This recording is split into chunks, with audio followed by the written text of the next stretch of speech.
When I was around 12, my family took a 2-week vacation at a beachside condo in Florida. I became utterly consumed with crafting the ultimate sandcastles. Each morning, I'd rise at dawn, grab my shovel and pail, and stake out the prime beach spot before the crowds arrived. One day, I poured nearly 4 hours into what I deemed my greatest creation yet. A sprawling fortress with towering spires, a working moat that ebbed and flowed with the tide, and a small hamlet of miniature sand dwellings.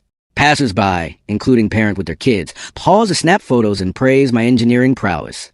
I felt like the ruler of the shoreline. Then catastrophe hit. A pack of rowdy teenagers, probably 16 or 17, swaggered down the beach, their voices loud and disruptive. I didn't pay them much mind until they halted right by my masterpiece. "Check out this dorky sand pile," one of them jeered, loud enough for nearby families to hear. Before I could process what was happening, the tallest teen strode up and smashed his foot into my central spire like he was aiming for a goalpost. Sand flew everywhere. His buddies joined in, trampling and kicking until my 4-hour labor was reduced to a heap of scattered grains and crushed shells.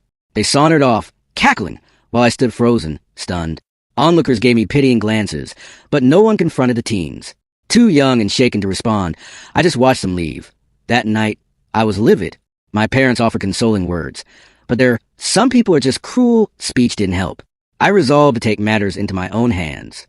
The next morning, I began rebuilding, but this time with a hidden trap.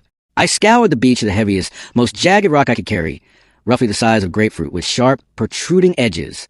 I buried it deep in the core of what would become my main tower, perfectly positioned to meet any forceful kick. I constructed the rest of the castle with care, ensuring the rock was invisible yet ready to absorb impact. The new design was as intricate as the previous days, perhaps even more impressive with lessons learned. Sure enough, around midday, the same group of teens reappeared.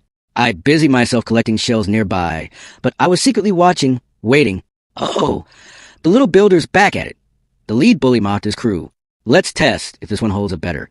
He strutted over, brimming with arrogance, pulled his leg back, and unleashed a powerful kick straight at my central tower. The sound was unforgettable, not just a dull thump of his foot hitting the hidden rock, but the piercing yelp that followed. The teen went from smug to hobbling on one leg, clutching his toes and unleashing a torrent of expletives. His friends tried to stifle their laughter first, but when he started sobbing, actual tears streaming down, they couldn't hold it in. "What the heck did you hide in there, you little freak?" He shouted at me through his pain. "Just sand," I answered with a shrug, playing innocent.